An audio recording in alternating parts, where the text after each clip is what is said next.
Olá, Agostinho Brito da UFRN para uma videoaula de processamento de imagens. E nessa videoaula a gente vai ver uma transformação matemática chamada de análise de componentes principais.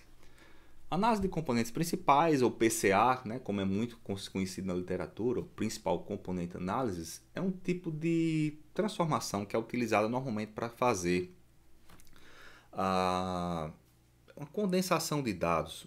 Uma das dificuldades que a gente tem, que muitos pesquisadores têm quando vão tratar dados, é quando eles existem em uma dimensão muito elevada. Por exemplo, você pegar um dado, até um dado tridimensional, uma matriz tridimensional para você analisar, você consegue ver isso com ferramentas que já existem, mas dados que estão em dimensão muito elevada, por exemplo, um dado que está na 20ª dimensão, então cada amostra do seu dado tem 20 componentes diferentes, muitas vezes é difícil você conseguir perceber exatamente se existe algum tipo de informação ali que pode ser agregada ou que pode ser condensada em uma quantidade menor de entradas ao invés de 20.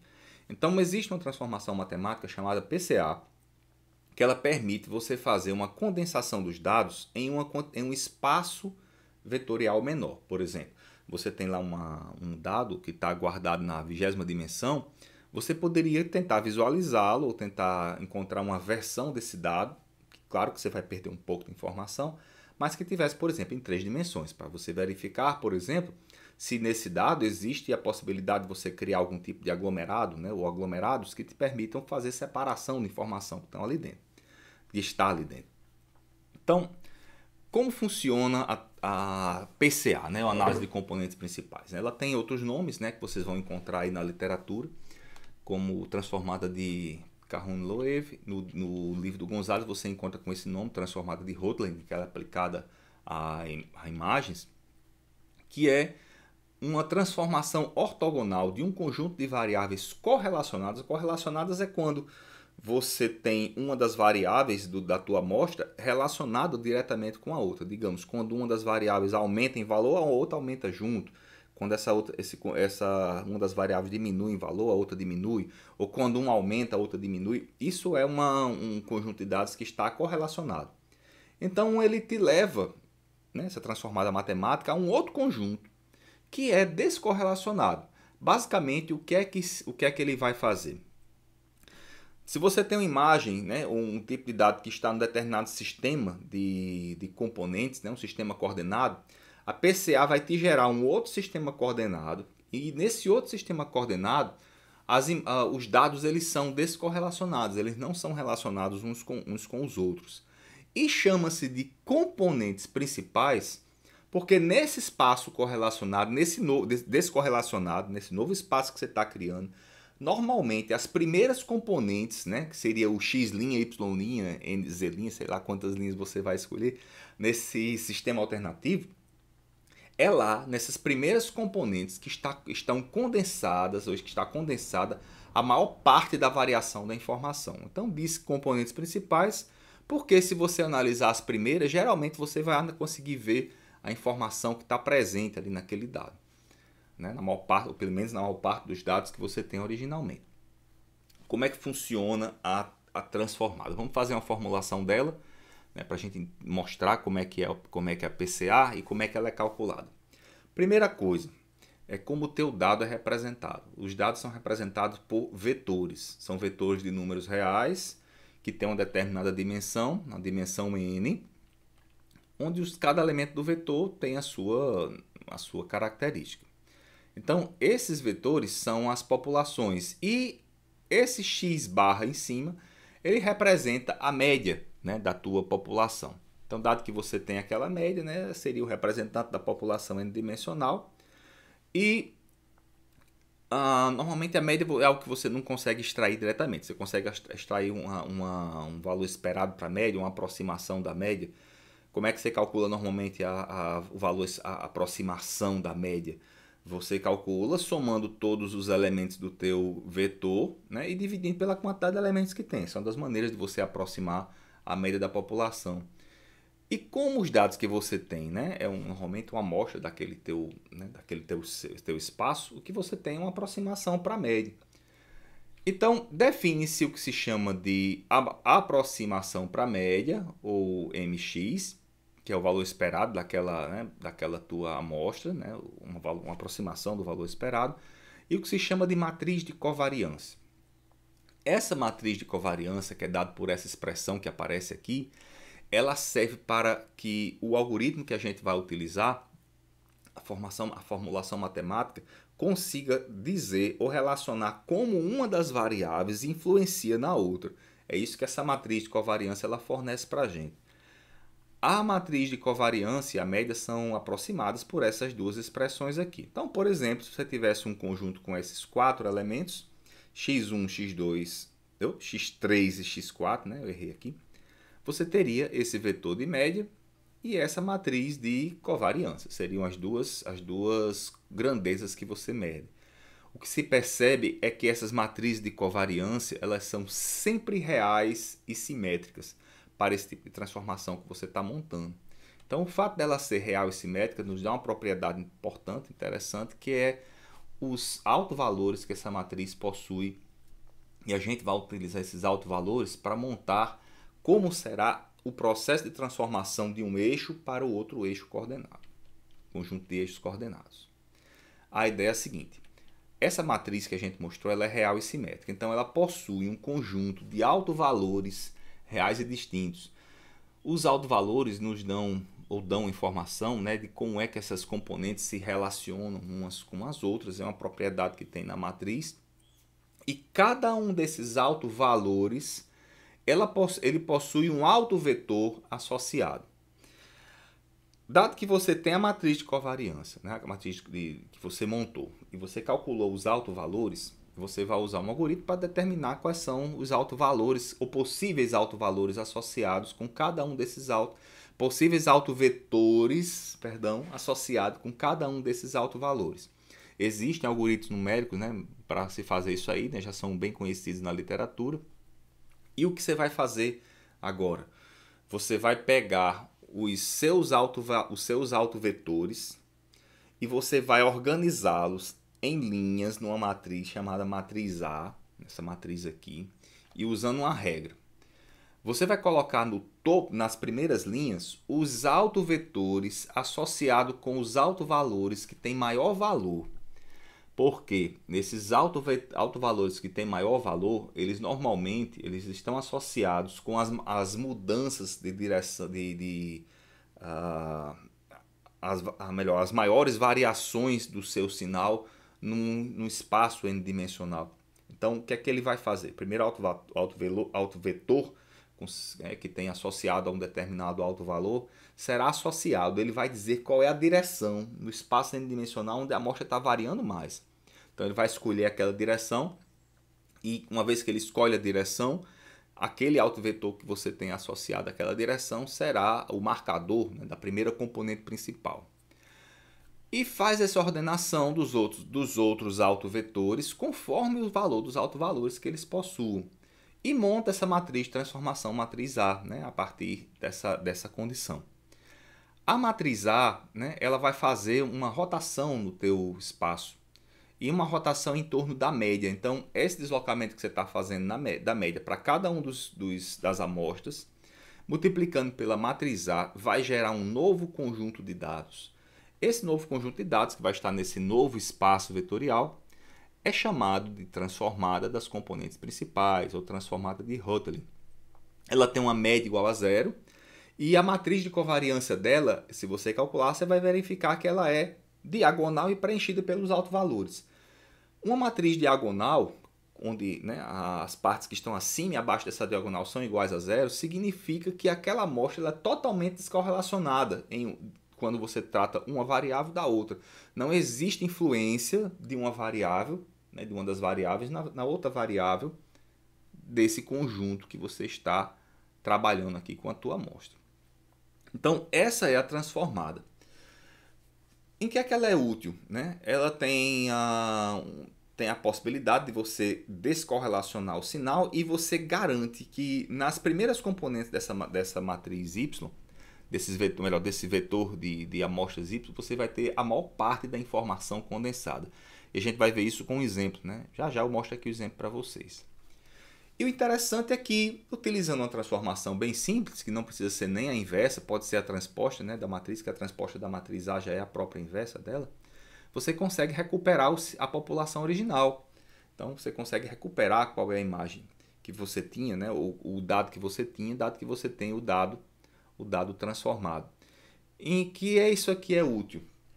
É que se você dispensar alguns dos coeficientes dessa matriz, alguns dos componentes de espaço, por exemplo, você vai cortar algumas das colunas dessa matriz A, você consegue fazer uma aproximação para a tua imagem original com uma quantidade menor de matrizes, né, uma quantidade menor de componentes desse vetor X que você tinha na tua imagem original.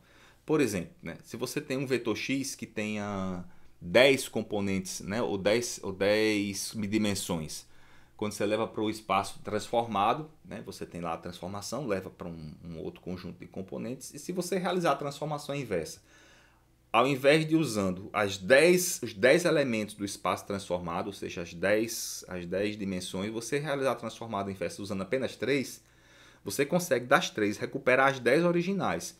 Não com a mesma qualidade, mas com a maior parte da informação que você tinha. Dependendo de quantos componentes dessa você escolhe, você consegue colocar mais ou menos informação na imagem transformada, né, no processo inverso. Então, vamos mostrar aqui dois exemplos, né, de aplicações da PCA. Uma delas é para fazer compressão de dados, né, aqui de uma dimensão 6, nós vamos mostrar como faz, e a determinação de orientação de objetos. Essa segunda dá para a gente perceber melhor como é que a transformada PCA escolhe os eixos. Na primeira a gente vai ver uma noção mais aplicada a processamento de imagens. Essa daqui é mais apropriada na determinação de orientação de objetos. Vamos ver a primeira. Essas imagens aqui elas foram extraídas, né, lá do livro do Gonzalez, e elas mostram uma imagem de satélite com 6 bandas diferentes. Eu até tentei extrair umas imagens de bandas, né, de uns satélites que tem disponível na internet de forma livre, mas, cara, é muito complicado, não consegui fazer isso aí, né, me dei mal, e eu resolvi utilizar o exemplo do Gonzalez, que ele já está bem trabalhadinho, dá para ter noção do que é. Satélites adquirem imagens, né, com diversos tipos de câmeras diferentes, de sensores diferentes. Cada sensor que o satélite possui, ele vê um determinado tipo de coisa lá de cima, de onde ele está. Os sensores eles podem ser regulados, eles são regulados para determinadas faixas do espectro, né, às vezes do espectro até não visível, para que você consiga extrair toda a informação que tem na Terra para poder montar o mapa. Então, se você perceber, nessa área daqui existe informação separada, né, em vários canais diferentes. Por exemplo, nesses 3 primeiros canais a gente consegue perceber bastante a informação de onde estão aqui, ó, nessa região central, informação de onde está uma determinada cidade. Você tem também informações de onde estão rios nessas 2 imagens aqui de baixo, dá para perceber melhor. Nessa imagem aqui da direita tem outro tipo de informação que eu não sei especificar exatamente o que. Mas essas 6 imagens elas servem para você montar um array X com 6 componentes.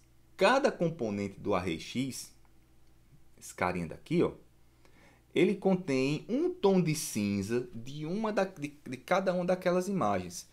Por exemplo, né, o valor, o array X na posição 0 conteria o valor do tom de cinza nessa posição, nessa daqui, nessa e nessa posição 0, 0, um em cada linha para cada uma das coordenadas de uma dessas 6 imagens que aparece aí, claro, de forma ordenada. Pegando, né, essas 6 imagens, montando essa amostra, né, essa amostra completa teria uma quantidade de n por m elementos, que é o tamanho dessa imagem, elas têm exatamente o mesmo tamanho dessas imagens. E calculando a PCA, eu obteria essas outras 6 imagens aqui. Veja só, nessa primeira imagem está condensada praticamente toda a informação que tinha naquelas outras 6. A segunda também condensa, tem um pouco de informação, que é a informação aqui do rio. Mas olha como são as outras imagens. Essa última componente aqui, principal, ela praticamente não tem informação alguma. As informações são todas concentradas na primeira componente. E na segunda, até um pouquinho na terceira. Então, a primeira, segunda, terceira, quarta, quinta e sexta componente. Então, esse é o processo de compressão. Olha como é a compressão com apenas a descompressão, a reconstrução com apenas duas componentes. Eu vou pegar essa componente,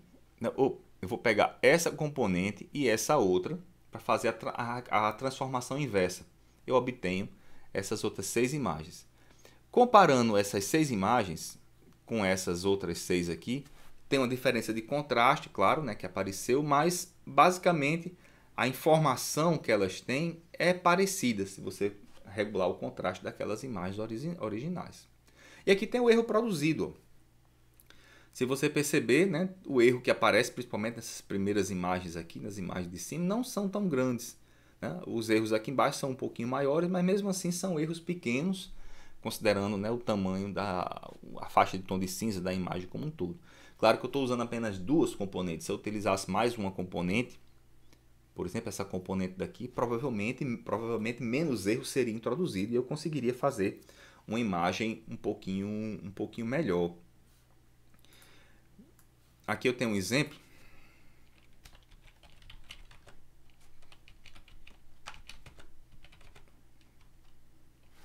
Daquela imagem do sushi que nós utilizamos aqui em algumas...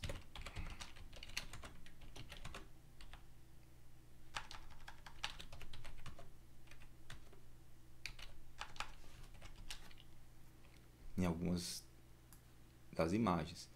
Aqui na imagem da esquerda eu tenho a imagem original e na imagem da direita eu tenho a reconstrução dessa imagem com apenas duas componentes principais. Pode olhar, né? A diferença aqui ela é imperceptível, você pouco consegue perceber essa diferença na informação. E você consegue perceber melhor ainda que essa diferença ela é muito pequena, ela é pouca, se a gente fizer isso aqui, ó. Deixa eu finalizar esse programa. Eu vou abrir no GIMP, que é um software de tratamento de imagens, essas duas imagens que aparecem aqui. Essa RGB PCA e a Sushi. Ó, tenho duas imagens diferentes e eu vou mandar aqui as imagens. Deixa eu preparar a RGB PCA aqui para cima. E vou fazer com que essa imagem daqui ela seja subtraída da imagem de baixo. Quando eu faço a subtração, olha o que aparece aqui. Olha onde aparecem as diferenças das duas imagens. Basicamente nessa região aqui de baixo. O restante da imagem, a diferença que aparece é muito pequena. O seu olho não consegue perceber muito bem, né? Porque a compressão ou a transformação que foi feita, inversa com o JPEG, ela foi com o PCA, ela foi uma transformação razoável, né? Ela conseguiu fazer uma condensação dos dados direitinho. Então, uma das aplicações que você pode fazer, compressão de imagens, né? Para você reduzir a quantidade de dimensões que você tem para ser representadas. A outra é utilizando, fazer a determinação de orientação de componentes, de peças. Peças alongadas. Não vai aplicar o PCA, né, em peças que são próximas ali de um círculo, ele vai se embananar, ele vai se perder um pouquinho da determinação da orientação. O que é que está sendo feito aqui nesse exemplo? Eu tenho um conjunto de peças que eu quero encontrar a orientação de cada uma dessas peças. Qual a utilidade disso? Por exemplo, se você tem uma determinada peça que você quer pegar, saber a orientação da peça pode ser importante para você posicionar, por exemplo, uma garra robótica que vai ter que pegar a peça numa determinada orientação correta para levar essa peça de um local para outro. Então, o PCA pode ser utilizado para isso, é um método barato, né, relativamente barato. E como é que ele é feito aqui nesse caso? Cada uma dessas regiões internas, né, ela tem o seu contorno extraído, essa região vermelhinha que aparece aqui. Depois que o contorno é extraído, os pixels do contorno, que são as componentes x e y, são passados ao PCA. Depois que você passa essas componentes para o PCA, ele gera um outro conjunto de coordenadas, mas a gente não vai estar interessado no conjunto de coordenadas, a gente está interessado nos autovetores que foram extraídos da matriz de correlação. O que é que os autovetores dão? Eles dão para você a direção de onde estão os eixos de maior variação de cada um desses conjuntos. Deixa eu executar essa ideia aqui.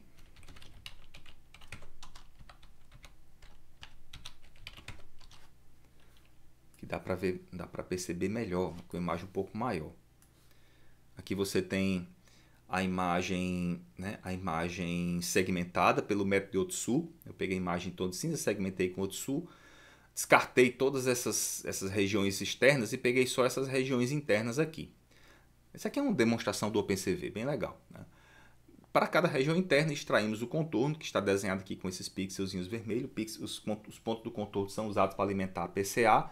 E os autovetores dizem qual é a orientação da maior variação da direção dos pontos, né, do conjunto de pontos. Por exemplo, nessa amostra daqui, os pontos estão bem orientados nessa direção aqui do eixozinho amarelo. Eles ficam orientados nessa direção. Existe uma variação muito pequena no segundo eixo. Para essa daqui, ó, já tem um pouco maior. Os tamanhos dos eixos estão desenhados aí com valores proporcionais ao seu alto valor. Então, quanto maior o alto valor, maior o tamanho desse vetorzinho azul, né, e amarelo que aparece. O vetor amarelo é o vetor que tem a primeira dimensão, é associado com o maior alto valor. E o vetor azul com o menor alto valor.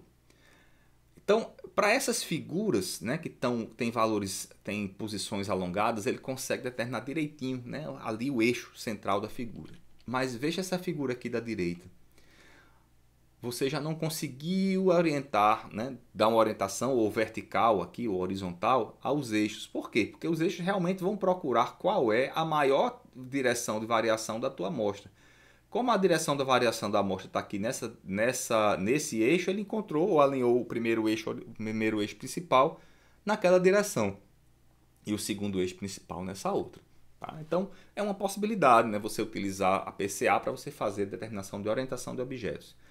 Né? Mas só perceba que isso funciona bem quando seus objetos são alongados e aí você consegue dizer exatamente qual é a direção que esse objeto aí possui. Joia? Então, fechamos por aqui, né, a nossa apresentação, né? Espero que vocês tenham aproveitado um pouquinho aqui dessa videoaula. Foi sobre o uso de componentes principais aqui em processamento de imagens, a utilidade disso, né, que isso pode ter para você em determinada aplicação. E nos encontramos aqui em outra oportunidade de aprender um pouquinho mais sobre processamento de imagens com vocês. Até lá!